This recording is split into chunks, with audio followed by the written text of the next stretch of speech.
The Day the Earth Stood Still, 1951. Before bug-eyed monsters became standard invaders, Hollywood introduced a visitor whose greatest weapon was his calm. In Robert Wise's The Day the Earth Stood Still, a flying saucer lands in Washington, D.C. Out steps Klaatu, a tall, stoic alien in a shining silver suit, accompanied by his silent sentinel, Gort. The film's opening wasn't loud or bombastic. It was eerie in its restraint, a moment that felt like the world holding its breath. Audiences of 1951 were living under the shadow of Hiroshima. Nuclear weapons had changed the course of human history, and the Cold War was escalating. Klaatu's mission cut to the bone. If humanity could not abandon violence, Earth would be eliminated to protect the galaxy. Critics immediately recognized it as an allegory. The New York Times called it an eloquent sermon for a troubled age. Klaatu wasn't a monster. His civility was what unsettled. If such advanced beings saw humanity as reckless children with matches, what hope did we have? And then there was Gort, towering, faceless, armed with a beam of pure destruction. To many, he represented the nuclear bomb itself, silent until provoked, merciless once unleashed. One command, Klaatu Barada Nikto, became a lifeline between peace and annihilation. The film left viewers shaken. The ending offered no resolution, no heroic victory. Instead, Klaatu departed with chilling words, "The decision rests with you." Modern science fiction owes much to this quiet, thoughtful film. Steven Spielberg echoed its tone in Close Encounters of the Third Kind. Denis Villeneuve's arrival mirrors its idea of communication as survival. Even Marvel and DC Comics absorbed the figure of the alien outsider who arrives as a judge. The Thing from Another World, 1951. If The Day the Earth Stood Still was a sermon, The Thing from Another World was a nightmare. Released the same year, it transported audiences to a remote Arctic base, where a team of scientists and soldiers uncover a craft buried in the ice. What emerges is not a messenger, but a predator.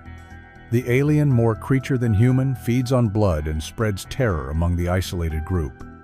What made it frightening wasn't just the monster itself, but the paranoia it spread. Cut off from the outside world, the men argue.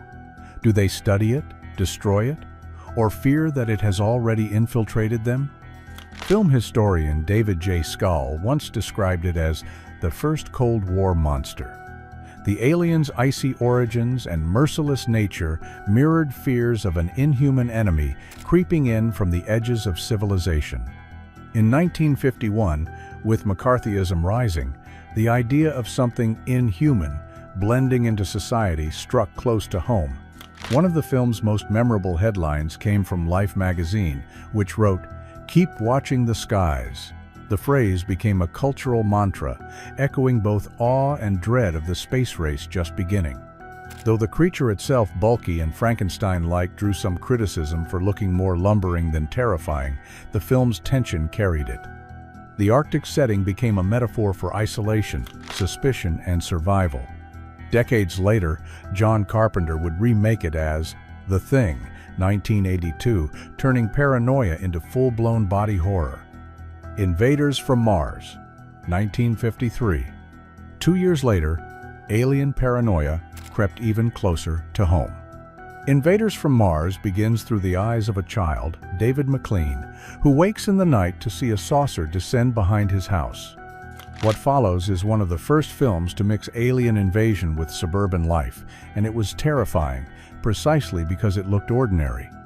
Soon, David's parents, neighbors, and even local police begin acting strangely. They are the same people on the outside, but cold, distant, controlled. Audiences instantly grasped the metaphor. In the midst of the Red Scare, anyone could be a communist, a traitor, or a spy. Even family wasn't safe. Critics at the time noted its dreamlike quality. The sets were stark and surreal, with endless sandpits and looming fences, echoing the unease of a child's perspective. The film didn't rely on elaborate effects. It thrived on mood. One review in the Los Angeles Examiner described it as a nightmare dressed in daylight. That phrase captured its genius. Horror wasn't in the dark, but in the sunny front yard where aliens quietly took over. The ending shocked audiences, revealed to be a dream, or perhaps a premonition. Either way, it left viewers with no comfort, only doubt. It Came from Outer Space, 1953. By 1953, audiences were already used to flying saucers darting across the sky. But It Came from Outer Space offered something different. Aliens who were not necessarily evil, but whose very presence was terrifying. Directed by Jack Arnold and based on a story by sci-fi legend Ray Bradbury, the film follows an amateur astronomer who witnesses a spacecraft crash in the Arizona desert. When he investigates, he discovers strange creatures, shimmering, formless beings who only want to repair their ship and leave. Yet, in their attempts to remain hidden, they take human form, replacing townsfolk in eerie, doppelganger fashion. Shot in 3D, a novelty at the time, the movie startled audiences with meteor crashes flying off the screen. But its real creepiness lay in its ambiguity. Were these beings invaders, or simply strangers misunderstood? In the tense Cold War climate, the question was unsettling. One reviewer from Variety noted, "The monsters are not monsters, but the fear they inspire is real." It was an unusual choice for the decade, to portray aliens with empathy. Still, the imagery was haunting. Seeing familiar neighbors act oddly distant echoed the growing American fear of infiltration. The body double concept would soon explode in Invasion of the Body Snatchers. But here, Bradbury's fingerprints gave it nuance. Fear of the other, tempered by the hope of coexistence. The desert setting added to the alienation endless sand dunes, stark horizons, and lonely highways. The wide-open spaces seemed to whisper that Earth itself was vulnerable, small, exposed under the stars. Though not as flashy as War of the Worlds or as grotesque as The Thing, this film planted a vital seed, the idea that sometimes we are the aggressors, not the aliens. War of the Worlds, 1953. The same year brought a very different vision of extraterrestrial contact, one filled with fire, destruction, and apocalypse. War of the Worlds, produced by George Pal and directed by Byron Haskin, adapted H.G. Wells' 1898 novel into a Cold War spectacle. Gone was Victorian England. In its place, small-town America. The film opens with strange meteor-like objects crashing to Earth. From them emerge Martian war machines, sleek, manta-ray-shaped crafts hovering on invisible beams. Their heat rays reduce everything to ash. Their force fields render human weapons useless. For 1953 audiences, still practicing atomic bomb drills and watching tensions rise in Korea, the imagery was devastating. Civilization's defenses, from tanks to bombers, crumbled in minutes. The invaders were merciless, unstoppable. The Academy Award-winning special effects made the terror feel real. Vibrant Technicolor flames consumed cities. Death rays cut through landmarks with shocking precision. Critics called it the most frightening spectacle yet seen on screen. But beneath the pyrotechnics lay allegory. The Martians were stand-ins for the ultimate enemy, unstoppable, faceless, and merciless. Whether viewers saw them as the Soviets, nuclear war, or simply fate itself, the terror was universal. The film's climax, of course, echoed Wells' original twist. The Martians were undone not by human heroics, but by microbes. To some, this was anticlimactic. To others, it was profound. It reminded audiences that despite atomic bombs and military might, nature itself remained Earth's greatest defender. Newspapers seized on this theme. One headline read, "Even invaders cannot escape God's plan." Indeed, the movie ends in a church where survivors pray as the aliens begin to collapse. In the 1950s, this fusion of faith and science fiction resonated powerfully. Its legacy cannot be overstated. Steven Spielberg cited it as a direct influence on his 2005 remake. Them, 1954. Not all aliens came from the stars. Sometimes, the invaders were of our own making. In Them, released in 1954, The threat is born of atomic testing in the New Mexico desert. Radiation spawns something unthinkable. Ants the size of trucks, with crushing mandibles and alien-like shrieks. Unlike humanoid visitors or sleek saucers, them tapped into a different terror that science itself could unleash horrors we couldn't control. For audiences living just 9 years after Hiroshima, the message was clear: tampering with nature could backfire monstrously. The film follows scientists and soldiers hunting the creatures through desert landscapes, sewers, and city streets. Shot in stark black and white, its sound design amplified the horror, eerie insect screeches echoing through tunnels, leaving audiences gripping their seats. The Los Angeles Times called it the first atomic monster film with true chills. Its success launched an entire genre of big bug movies, from giant spiders to mutant crabs. But Them wasn't just a spectacle. It introduced a procedural-style scientists, military, and government working together that shaped decades of sci-fi. Its climactic battle in the storm drains of Los Angeles prefigured Aliens, 1986, and even modern urban monster movies. Perhaps the creepiest element was its plausibility. Radiation was invisible, mysterious, poorly understood. This Island Earth, 1955. If most alien films of the early 50s were shot in black and white, This Island Earth burst onto screens in bold Technicolor. Released in 1955, it told a sprawling story that stretched from quiet American laboratories to the far reaches of an intergalactic war.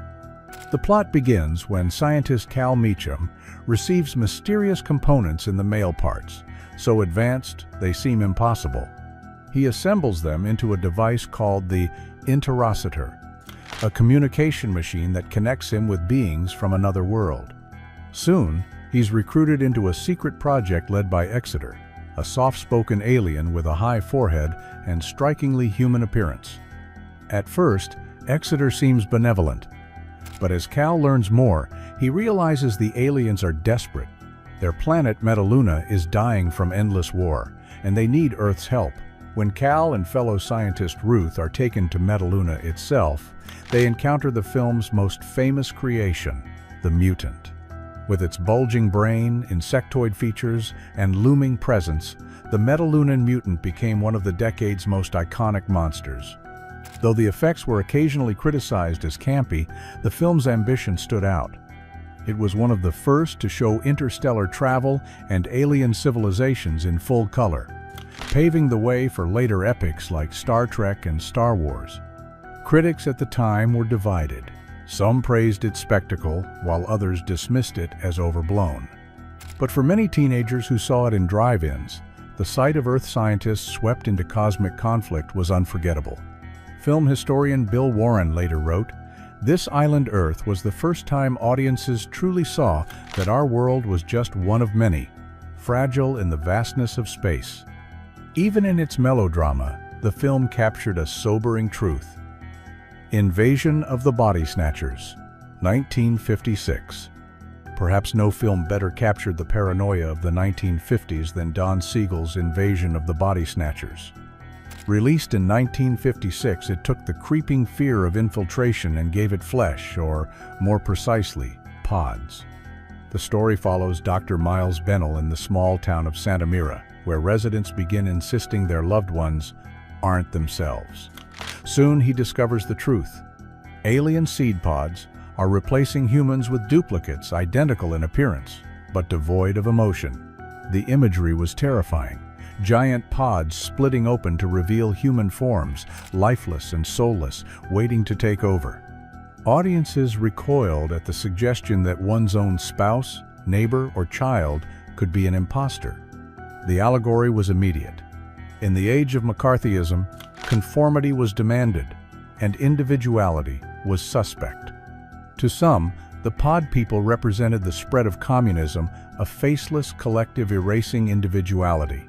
To others, they symbolized the pressures of American society itself, where standing out was dangerous. The Saturday Review called it a chilling fable of identity lost. Even decades later, critics continue to debate its meaning.